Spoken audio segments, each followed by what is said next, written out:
Good day to you, Guyana, and welcome to Facing the Nation. I am Malika Ramsey. Thank you very much for joining us today.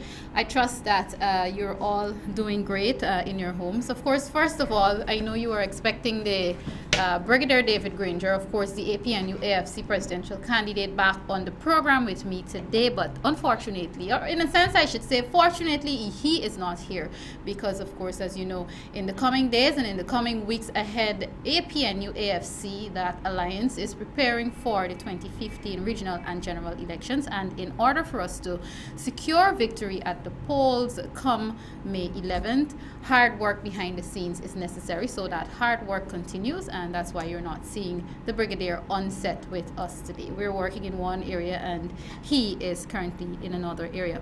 And speaking about other areas, it is an appropriate note for me to introduce today's topic to you. Well, of course, one of today's topics, because we're going to have a slightly light program today, but we'll begin our discussion by talking about the plight of Rupununi, the residents in Rupununi. And of course, as you would know by now, APNU AFC has a rescue plan for the entire Guyana, not just one community, but we're focusing on Region 9 on today's program, part of today's program, because the Brigadier, along with other members, and of course Alliance for Change member Miss Valerie Garrido-Lowe, they were all in the Rupununi community last weekend, and they were able to listen to the plight of the residents there and put their proposal in terms of rescuing the region. They were able to put their proposal on the table.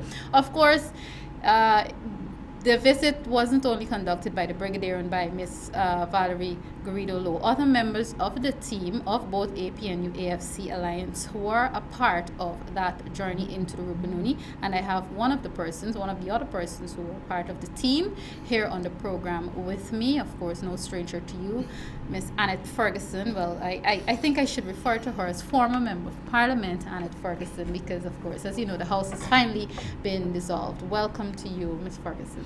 Thank you very much, Malika, and a pleasant afternoon to you wonderful viewers there in TV land. All right. Definitely great to have you. And viewers, you know, and it also works along in the areas of infrastructure, and she's been doing a lot of work with our youths in the community, youths in Georgetown, youths all across Guyana. So we'll be touching on almost every area, every aspect that she has worked on so far, and we'll be reminding you about the importance of you voting in this election. Remember, your vote, every single vote counts. We always say, every time there's a regional and general election, we would always say that, you know, any election is bigger than any one person or any one group, but this time it really and truly means this particular election is bigger than any one person, any one party, any one partnership, any one group, and that's the reason we're going into the 2015 regional and general elections as a partnership for national unity, Alliance for Change. So we'll show you a clip of some of the happenings in Region 9 last weekend, and when we come back, we'll chat with you some more. Stay with us. Take over this government. You can hear it east, north, south, and west. People calling for the best. Granger, we want you as president. Mr. Granger is the man to lead this nation, to bring a better future for this generation, for build better schools, better education, for bring back the reputation. Now, we want a government that is trustworthy, provide employment and maintain security. Whether you're black, Indian, Amerindian, Chinese, a good life for all you Guyanese. Guyana's major Wapishana communities have come out in support of a plan for educational renewal in the Rupununi. APNU AFC presidential candidate Brigadier David Granger heard residents' concerns and complaints about their children's education, the lack of trained teachers in schools, insufficient secondary school places, long distances children have to walk, and the absence of internet connectivity. Dr. Norton and I went to Palm McIntyre. When we went in the computer room, what you see? No internet connection. Internet is like the blackboard and chalk of 100 years ago. You cannot do anything without internet. And that is a commitment that we made. Brigadier said that an APNU AFC administration would make education a priority. He reiterated his promise to establish a Rupununi Technical Institute and a Rupununi Agricultural Institute to provide appropriate post-secondary education for students. The presidential candidate told Rupununi residents that the current education system, after more than 22 years of the People's Progressive Party civic governmental incompetence, was failing their children. The brigadier believes that it is pointless to build libraries without books and internet and computer labs without internet connection. Brigadier Granger said that access to the information superhighway was essential and central to his administration's education policy. He told the residents that without information technology, they could not receive the quality information, communication, and education they desired and deserved. He promised that under an APNU AFC administration, distance education would enable students to pursue degree and diploma courses at the University of Guyana. But my brothers and sisters, take empowerment seriously. I want you to mobilize people in this community. Don't be afraid of the PPP. You just mobilize people in this community. Organize them so that they will remember what took place in the past. But more important, they will look forward to what they want to have happen to Aishalton in the future. Let them think about the future. Let them think about your children. Let them think about the schools. Let them think about the streets. Let them think about energy, power. Let them think about education. Let them think about the economy. That is what they must be thinking about when they go to that ballot station, that polling station on Monday the 11th of May. And I'm sure that if they understand that their future and their children's future depend on that simple little X, they will think carefully about what damage the PPP has done to this country during the 30 years that it has been in government, and what promise APNU and AFC hold for the future, for your children and your children's children. People were thinking of running chicken farms here to sell meat and voters. Because there was no bomb field at that time, there was no development in Ohio State. But they took the development of the Amazon seriously. And they started to move roads, infrastructure, population. And look at it now. They're selling us all these commodities, but one thing making is that the key to their development is energy. And the key to our development is energy too.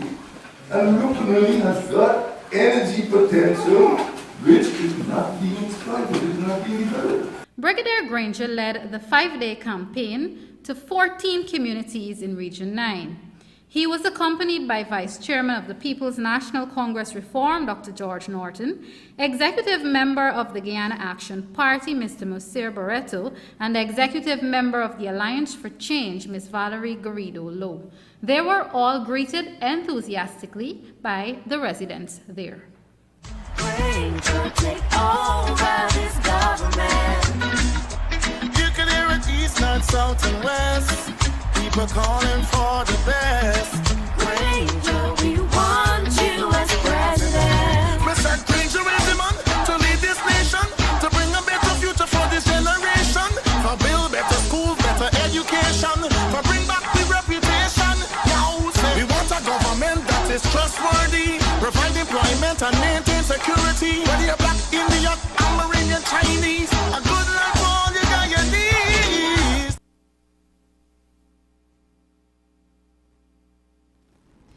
There you had it, a clip of exactly what took place. A very short clip, actually. The trip, I think, was about for 3 or 4 days, so it would have been difficult for us to show you everything that happened, so we broke it down as best as we possibly could.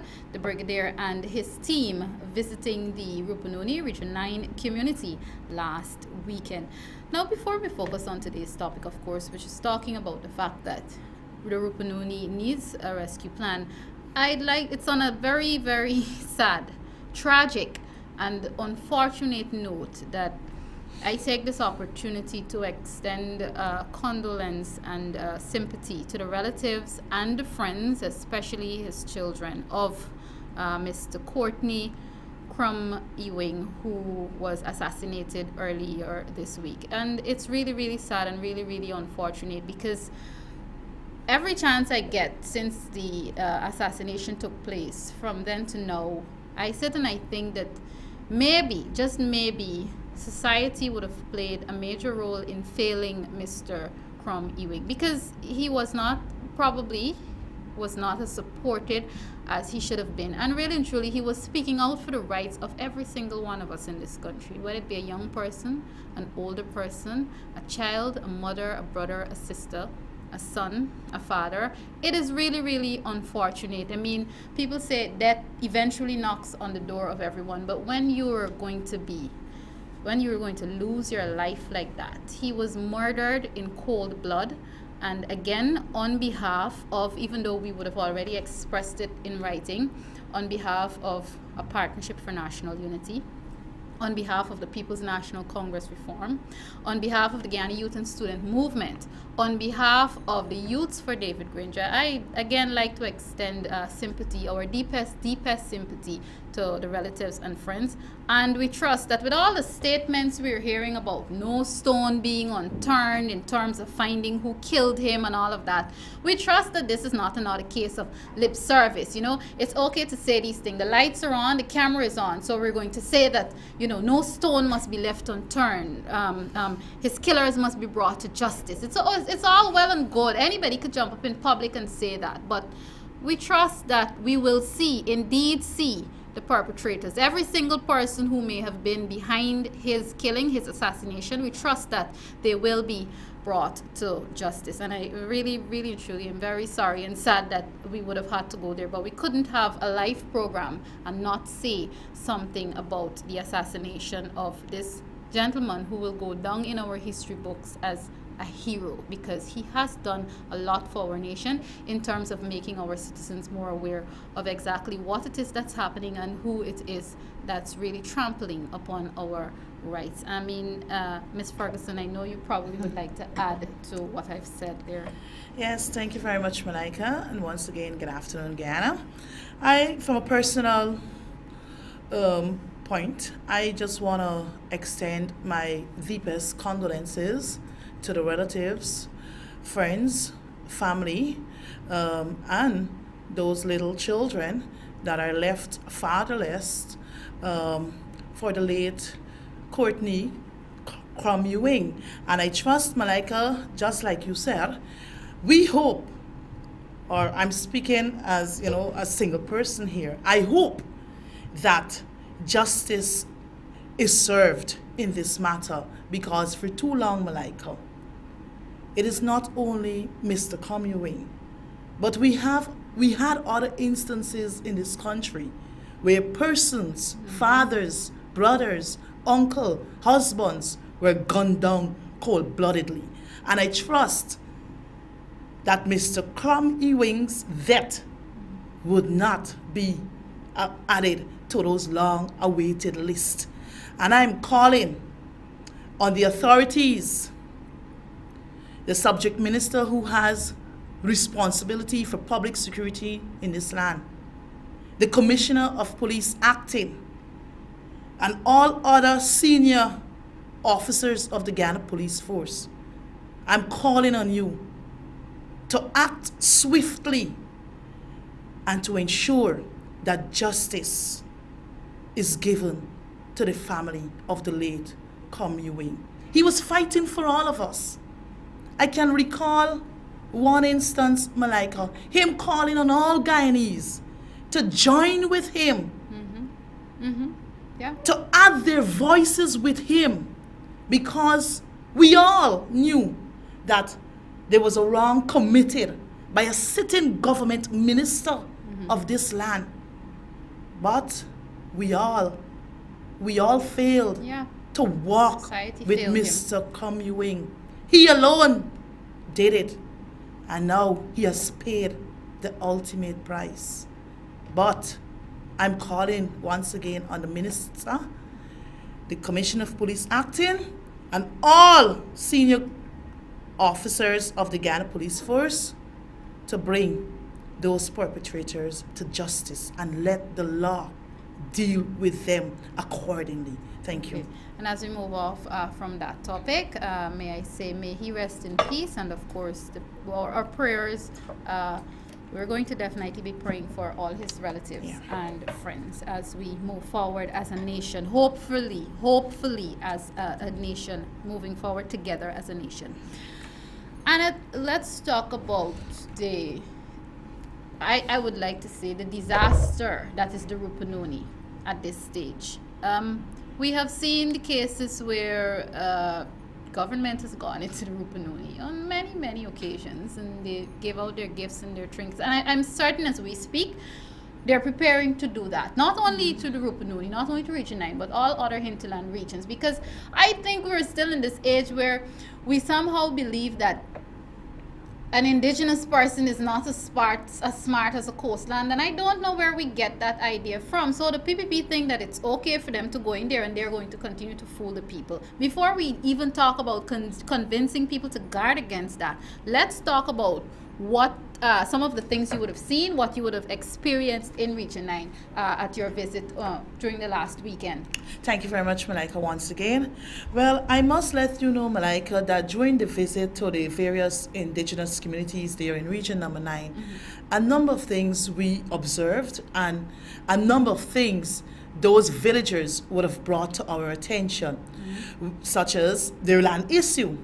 You know, this is a sore point for the Amerindian communities because they are of the opinion that rather than the minister who has responsibility for their affairs, that is the Minister of Amerindian Affairs, rather than her acting in their interests to ensure that their lands are properly demarcated. I mean, it's every year.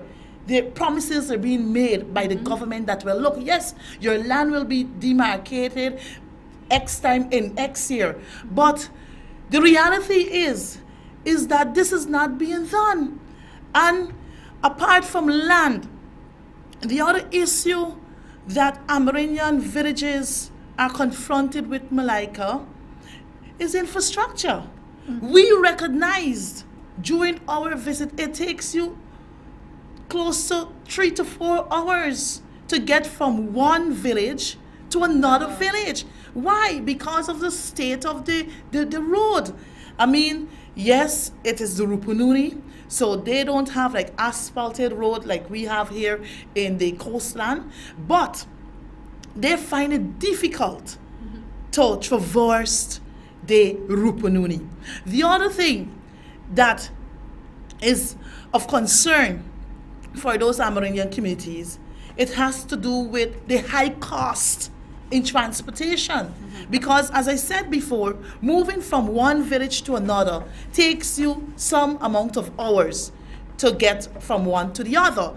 And as a result of this, the Amerindians are made to pay high cost in transportation. And I can tell you, one village alone from Shia to Lethem, it would cost the Amerindian individual some between $5,000 to $6,000 to get from Shia to Lethem. To get from Aishalton to Lethem is close to $8,000. And what the pensioners, because we were able to meet with the elderly in those areas, and what they would have reported is that, well, look, we are getting a measly pension, monthly pension from the government, $13,125. And that can't even suffice for them. Because why? To get from their village, they have to leave Aishalton or any one of the other Amerindian villages to go to Lethem. So in actual fact, you're spending close to between $10,000 to $16,000 to go to Lethem just to receive this $13,125 as old age pension. So when you do the math, you're paying more in transportation costs than the actual pension you're getting. So those are some of the issues. And the other issues that the Amerindians face in region number 9 has to do with health, Malika. Health is a sore point in those Amerindian communities. Why? You have the health centers that are not properly manned by medical personnel. So the villagers would have to leave their village to go to Lethem to seek medical attention. What happened if someone, got an accident that is deemed critical? What happened is that they can't leave their homes at night to visit the health center because why? There's no medical personnel there. And the other thing, because coming out from our press conference earlier, we recognize that there's language barrier. Because let's say, for instance, the government deploys someone from region 4, a medical personnel that is, to region number 9. Clear there is a language barrier because remember, those persons there in region number 9, they will speak their language, be it in Mashiki or whatsoever the language they speak, right? So the person coming from region number 4 would have a difficult time in understanding the Amerindian first language. So what you find is that when an Amerindian person is involved in an accident, right? And one particular villager said to us, look, I had a minor, a deep cut. He had a deep cut, Malika. And when he visited the health center, that's during the day, there was no medical officer on spot to attend to his injury. So in actual fact, are you saying that there is no one at all at the health centers? It's just an empty building? I'm telling you. Okay. Are there designated health, not officials, medical officers, health workers, nurses, doctors, whatever? Do they have any of those on the ground, or is it just a health center, whereby the officer wasn't there at the time? Well, based on the information we got, is that there's no medical personnel on the ground. Fair because let's say for instance, at the time of me getting an injury and I visit the health center, all right, the health center is closed, I know exactly where to find the medical officer in that village. And the ill person couldn't find them. Exactly, because there's no medical personnel on the ground. So what was reported is that in most cases they have to leave their village and go to Lethem. Go to Lethem. So let me come back to the point I was making earlier, is that he got this injury, a deep cut. When he visited the health center, there was no medical personnel there. You know what he had to do, Malika? Take a needle and thread. The needle and thread that we use to stitch our skirt, the hem of our skirt, or to sew on a button, that is what he had to use to rectify his injury, Malika. And this government boasts about improved health access for those persons living in the far-flung areas, especially in Lethem. This is not so. All right. We're going to talk because at this point in time, the public is waiting to hear a full, or I should say a comprehensive plan, even though in my view, they have been hearing from 2011 to now what an APNU government, of course this would have been before the coalition with the Alliance for Change, but you've been hearing what an APNU government would do for Guyana since before Brigadier David Granger became opposition leader. Of course, because that plan was in preparation for the 2011 general election. And then after that, we had to somewhat keep campaigning because the PPP took it upon whatever issues they were having with the opposition to spread lies and propaganda about how the opposition wanted nothing good for Guyana. So in a sense, we would have been campaigning from 2010 to now. So I think that the public is aware of what an APNU government would have wanted for Guyana. There's not much difference because both APNU and Alliance for Change now would have merged and they would have had similar ideas for development of Guyana. And I know you're waiting for a manifesto, so to speak.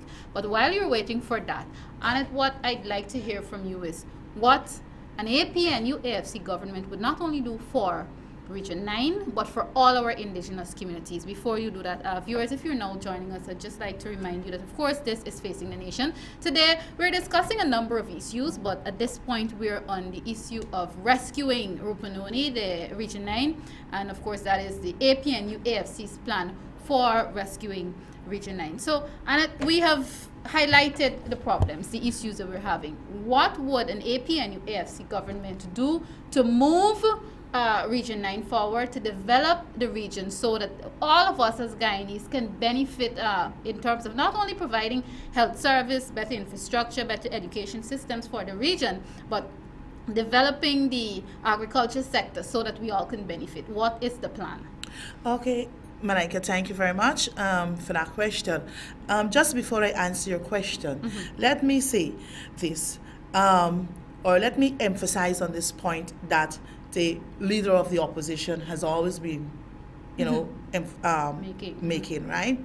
He said that, well, look, once an APN, or when an APNU government comes into effect, well, it's now APNU AFC.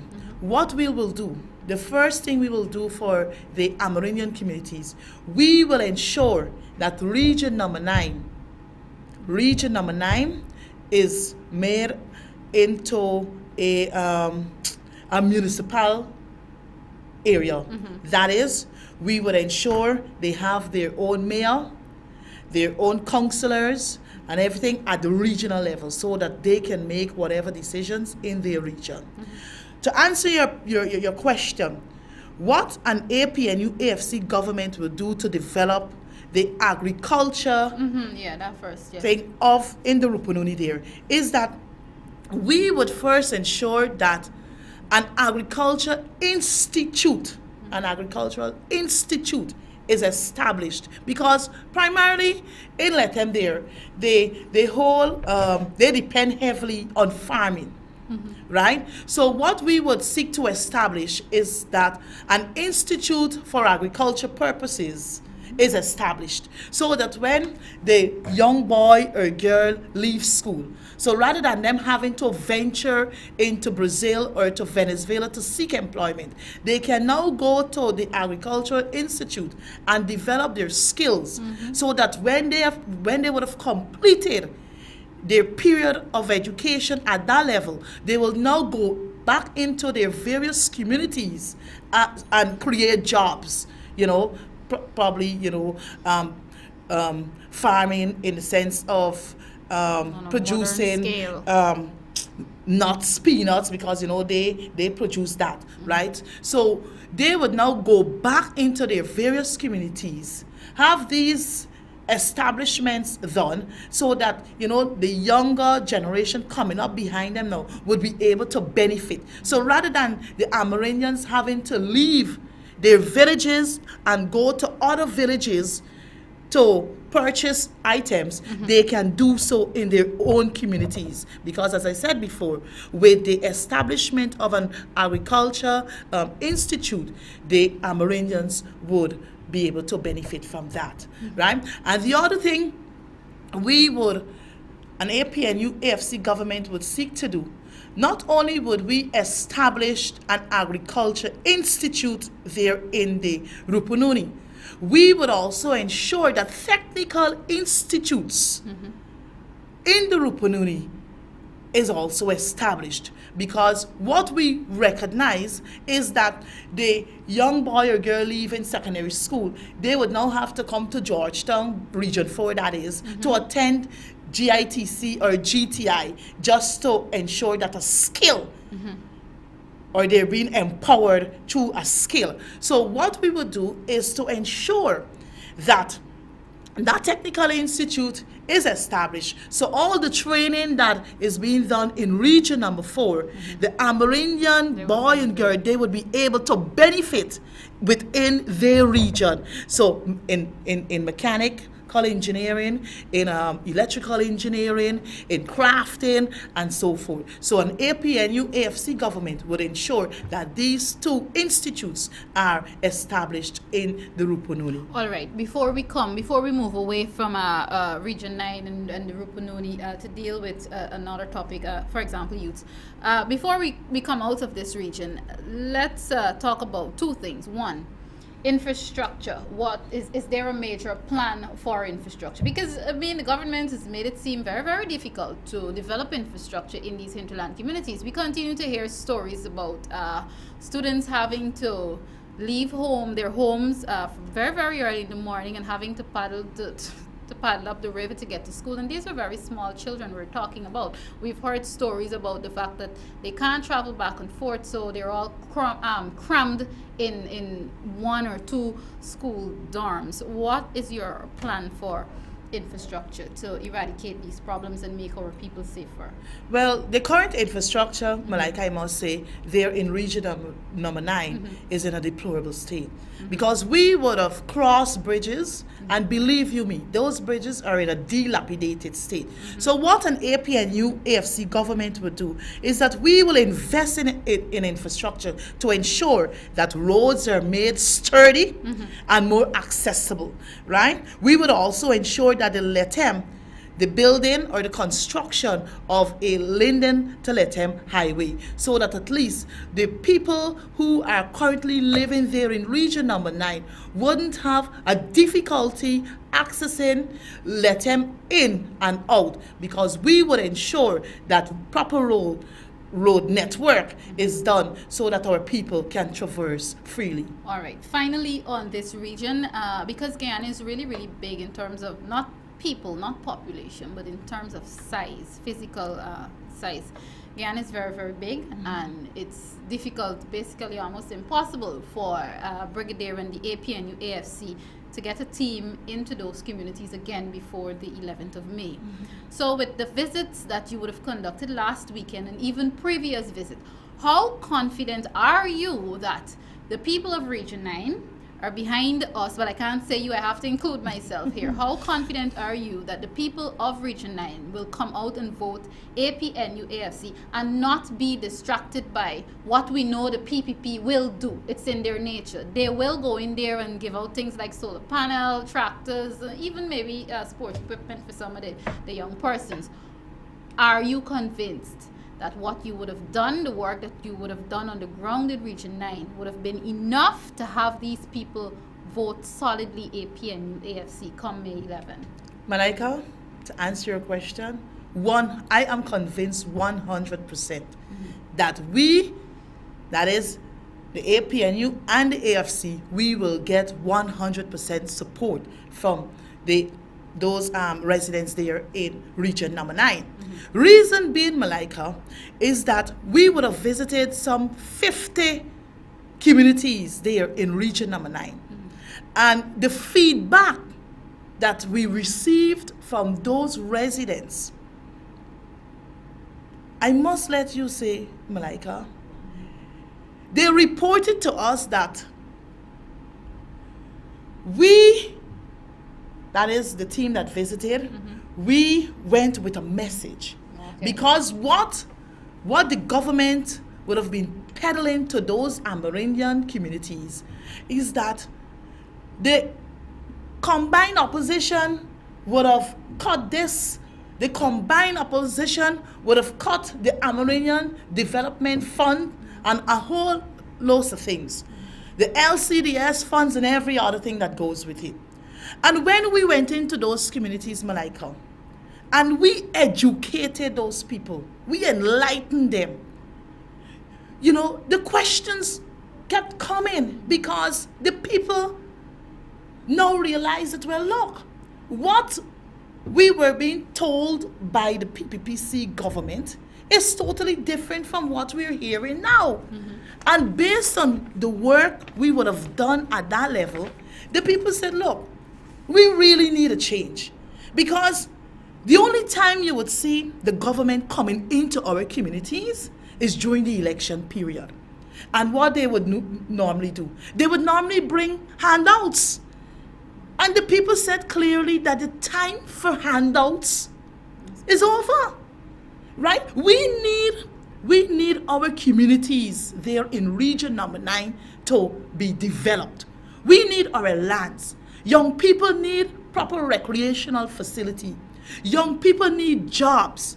They need the technical institutes. They need employment.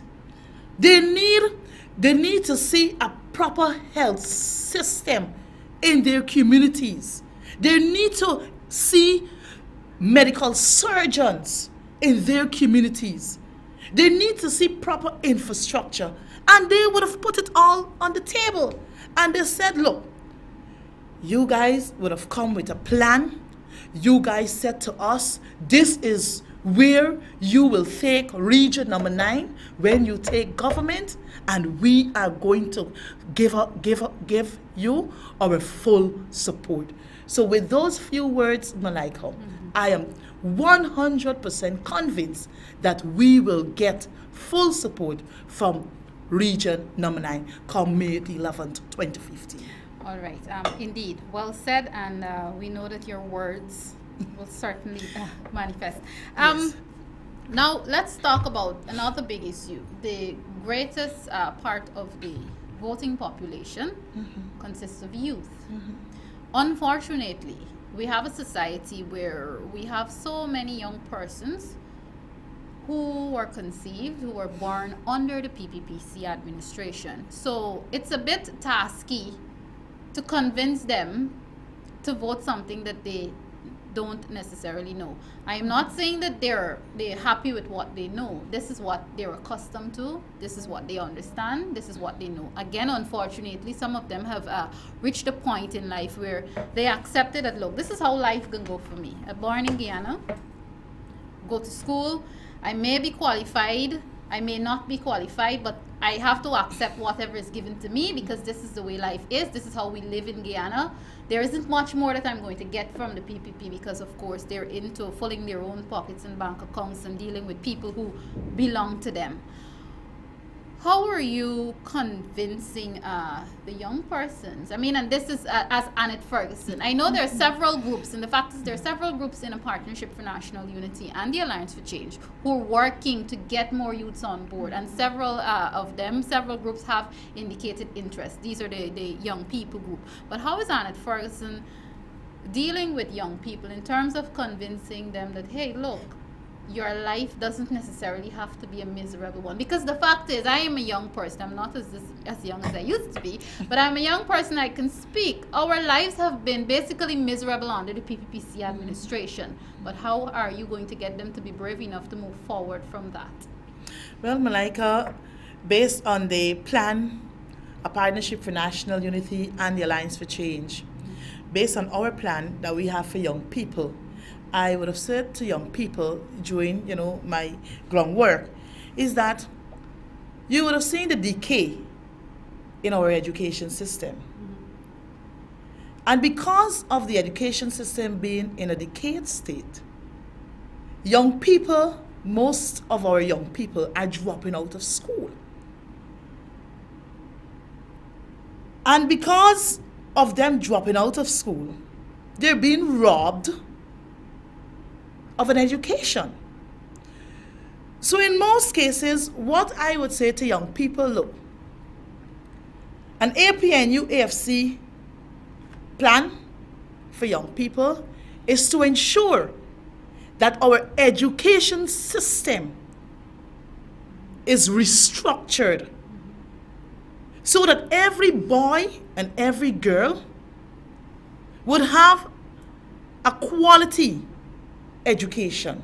So when you finish from the primary and the secondary level, you can now move on to tertiary level, where you can now earn a degree or a diploma, and that would pave you into job, right? And what we would have said too, what I would have said to young people is that when the education system is fixed under an APNU AFC government, we would now ensure that jobs are created, because the big issue here for young people is jobs. They would have completed secondary, university education, and they can't get a job.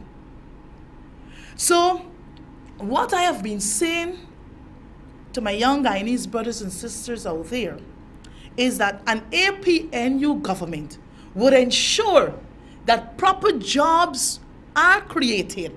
So if you went to the University of Ghana and you would have studied engineer, we would ensure that a job for your qualification is there, because I can't study engineering and you're giving me communication. We would ensure that the jobs for the qualification you have would be there. So that is my message on a daily basis to young people, where their issue is concerned and what an APNU AFC government would do for them. All right. While we're telling them what an APNU AFC government would do for them, there is still the issue of getting them to go and vote. And in order to vote, you would have to be in possession of your ID card. Now, I'd like you to also talk about the issue whereby there are still thousands of ID cards at GCOM. And as I said on a previous program, I know those people are not all dead, and they haven't all migrated. So an encouragement, is there some sort of special work or group that's working toward getting people to go uplift their ID cards? I'm not aware of there being a special group of people, but as a political activist, doing the works of APNU AFC, my message to those persons who have not yet uplifted their identification card is that you need to go, because Annette Ferguson, Malika Ramsey, David Granger, Amna Ali, we can't show up there to collect a Christopher Jones identification card.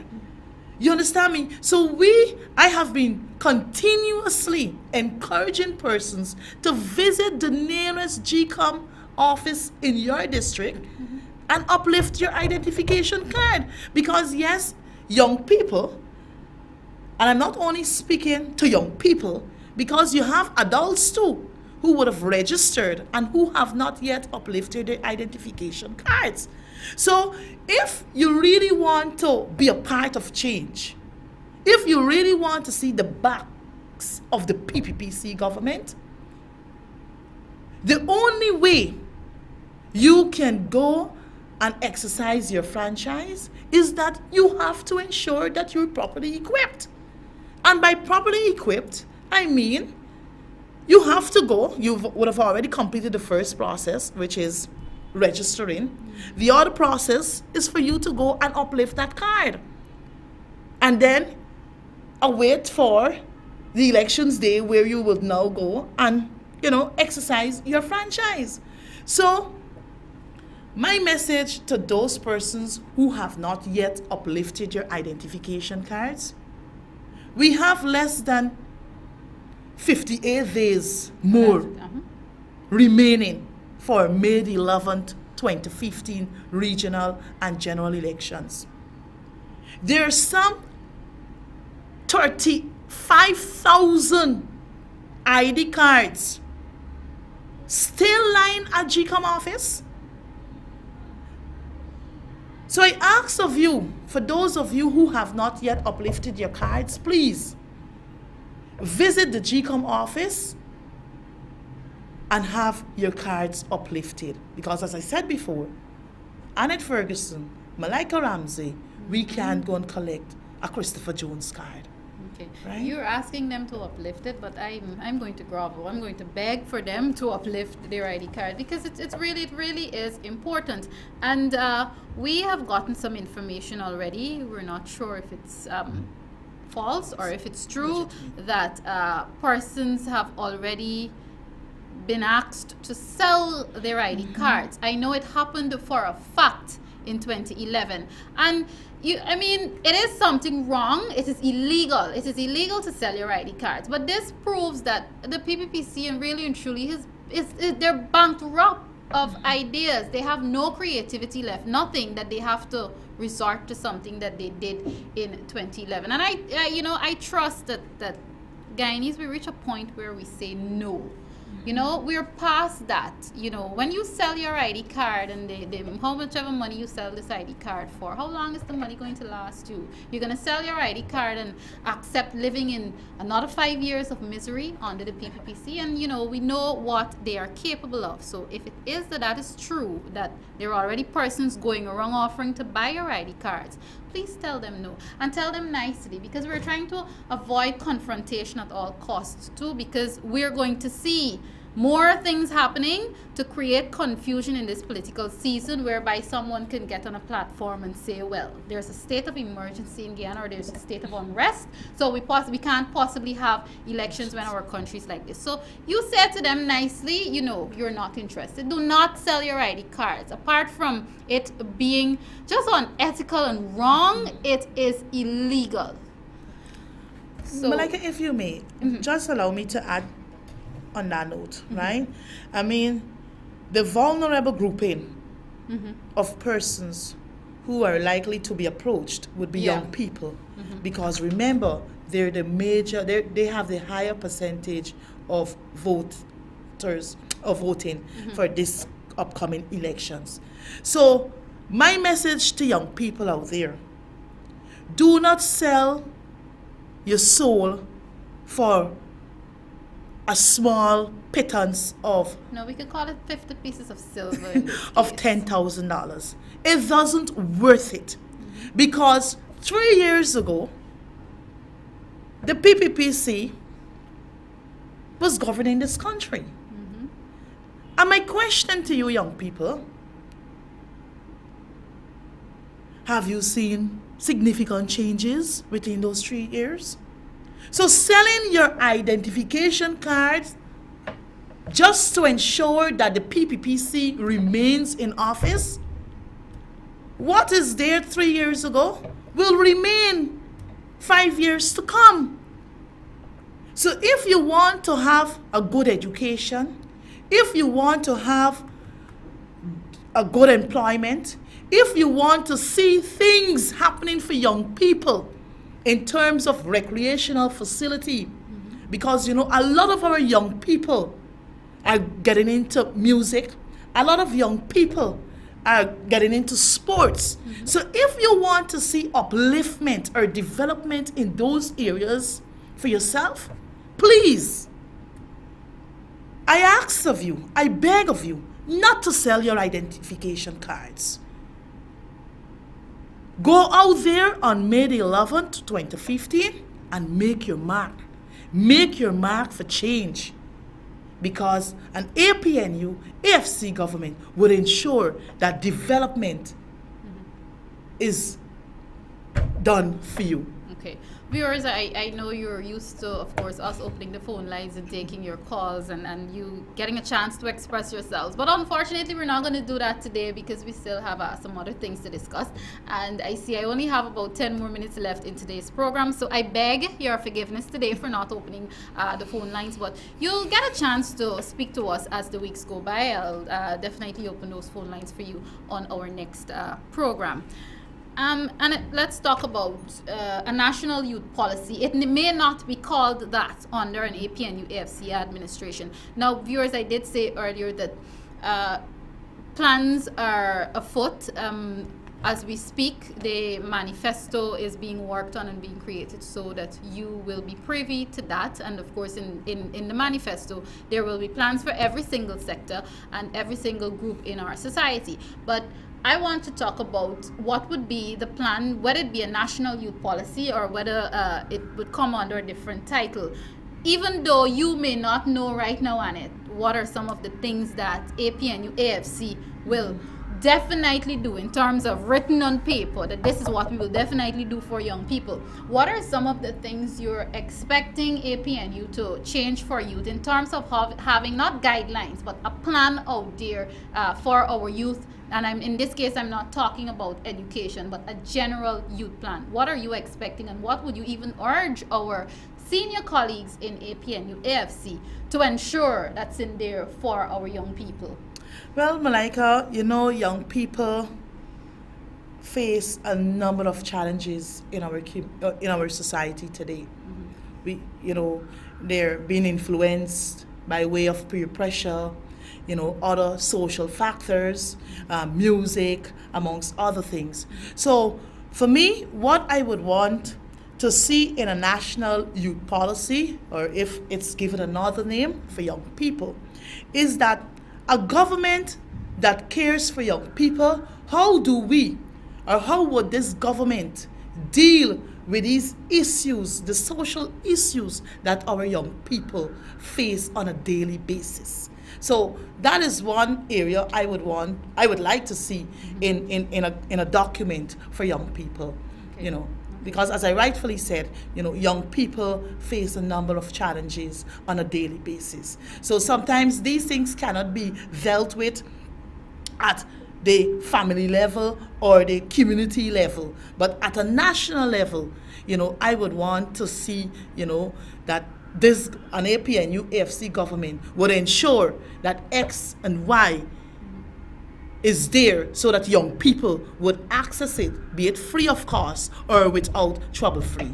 Do you believe that, or I should say, how strong are you in the belief that an APNU AFC administration would avoid certain tragedies from befalling our young people? And I'm going to use the University of Guyana as an example, because like it or not, that was a tragedy. It was embarrassing. The highest learning institute in this country, for weeks that went on, and it seems as though government they claimed they're not doing anything. They claim to don't want to be interfering or don't want to politicize it. Is APNU capable enough to avoid those things from happening? And even if they happen, because again, we're not saying that things are going to be perfect, life is going to be milk and honey under an APNU AFC administration, but the thing is being able to deal with these issues when they come up, because as I said, it wasn't very embarrassing for Guyana that no senior person in the government, no senior group, no ministry seemed to could have gotten that under control sooner. Are we capable of handling these issues? I think so, Malika, because what I would like to see happening in an APNU AFC administration is this. At a national level, we don't have all the answers. In order for policies or guidelines to be established, I firmly believe that we should engage, we should consult with our people, because remember, they're the people on the ground, and they would have varying ideas from us as leaders. So once we can get our people involved, it's the bottom-up approach and not just the top-down approach. And that is what is happening with the PPPC government. And that's why we have these major failures in the PPPC administration. Because some minister suddenly wakes up one morning and decide that, well, look, I'm going to go to cabinet, and we would just probably get the approval, and we would just impose on our people. It shouldn't work this way. What should happen is that national leaders should be able, or must be able, to consult with our people, so that at least crafting policies, crafting guidelines, we were able to get the input coming from the people on the ground. So that is what I would like to see happening in an APNU AFC government, right? So you won't have the general public, saying or blaming the government of the day. Oh, this is what they're guilty of, exactly, and they're doing the same thing from the previous administration. No, I don't want to be a part of that. I want to be a part of a process whereby the people must be able to say to their leaders, this is what we would want to see for our nation, so that all Guyana would benefit. And as we're talking about what an APNU AFC administration would put in place in terms of policy, I'm going to speak directly here about the APNU AFC presidential candidate, Brigadier David Granger. He has been accused, and unfortunately, again, PPP elements have been using this to drive fear into certain sections of our society, saying that, you know, and I think, you know, not I think, I know for sure, Mr. Jack Dio would have said it in previous years. Unfortunately, he's surfacing again and misleading and misguiding the public, especially our young people. They continue to say things like, when it comes to youths, APNU would want to reinstitute or reintroduce the national service and send your young people into the interior for them to ridiculous things, running heavy boots. And let me just say, the national service did very good for Guyana, and we've had several commentators who publicly said that we have several outstanding citizens who are products of the national service, and it didn't do anything bad for them. In fact, it made them better people. I like to say that I'm a product of it. Of course, I was a child back then, but I'm a product of it because of my mother, who got her training there. So to instill fear in the public that we're going to bring back national service and this is what's going to happen to young people. And I also might I add, Brigadier David Granger never said that he is going to reintroduce the national service to Guyana. So for those of you who are out there peddling that propaganda, that is not what he said he will do for the youths. He said other plans will be put in place for young people, and if it does come back, it may not even be the national service, and it will not be anything that will be compulsory that you have to do it, because APNU and APNU AFC government is not about imposing their own thoughts or their own beliefs in society that you have to do this. We will consult. So the people who continue to spread certain propaganda, especially where our presidential candidate is concerned, viewers, I'm asking you again, ignore them completely. And if you inform yourselves, you know, you listen to programs like these and you read a lot, you'll be able to even have sensible adult arguments with them. Well, this is not so. We know that this is what your leaders in the PPP are telling you to come and tell us, but we know that this is not so. And I keep saying, and the Brigadier often says it, he's on television every single week. Sometimes, you know, you turn on your television and he's there. He is always giving information on what his administration will do. So viewers, you have enough out there, and you will get more, and you will be saturated with much more about what an APNU AFC administration will do for Guyana. And as we only have about 3 minutes left in the program, I don't know if you'd like to add to the bit on national service as we have to prepare to wrap up. Yeah, well, Malika, as I think I would have said it all in a nutshell before, that, you know, we will consult, you know, with our young people. And yes, because, I mean, being out in the various communities, you heard persons, you know, giving their own personal testimony how good national service was. Because, you know, back in those days, you hadn't young people lying on the streets, because the service would have provided skills, right? So when you go to national service and you get that skill, you now come back and give back to society. So I trust that, you know, as you rightfully said, that those who are peddling that the APNU AFC government will return national service, we don't intend to do that, right? We would intend, as I said before, that we would consult with our people. What is best for youths, especially those who would have left school and don't have no certification, you know, don't have no primary education, so to speak. What would you want us to do for you? You understand me?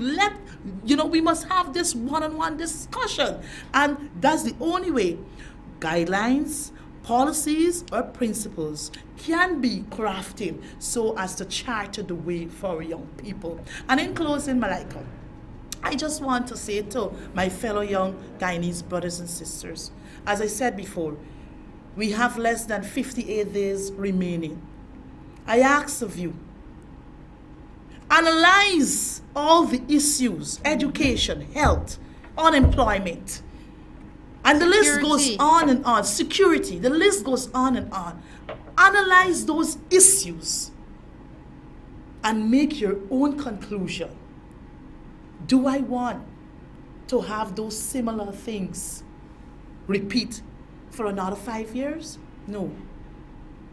So come May the 11th, I ask of you to vote for change. It is time for change. And the APNU AFC government will ensure that all Guyana benefit. It wouldn't be a 80-20 or a 60-40. It's about 50-50. We all must be able to enjoy what this beautiful country has for us all. May God richly bless you all. Thank you very much, Ms. Ferguson. And I sometimes I introduced her this morning, and unfortunately, I'm referring to her as former MP, of course, because the Parliament has finally been dissolved. Annette Ferguson, thank you very much for being on the program. Viewers, thank you for tuning in. Again, I apologize. We didn't open the phone lines because, we had a lot to get to, and we felt that we needed to say a lot to you, and, so that you will understand we're a partnership for national unity, Alliance for Change, where that coalition is taking you, and why you should vote solidly APNU AFC come May 11th. And I also want to urge some of the people. I mean, I keep saying it's really and truly, it is your democratic right to choose which political party you want to support. Nobody's stopping you from doing that. But do it gracefully. Those of you out there who continue to attack our leaders, especially our presidential candidate, Brigadier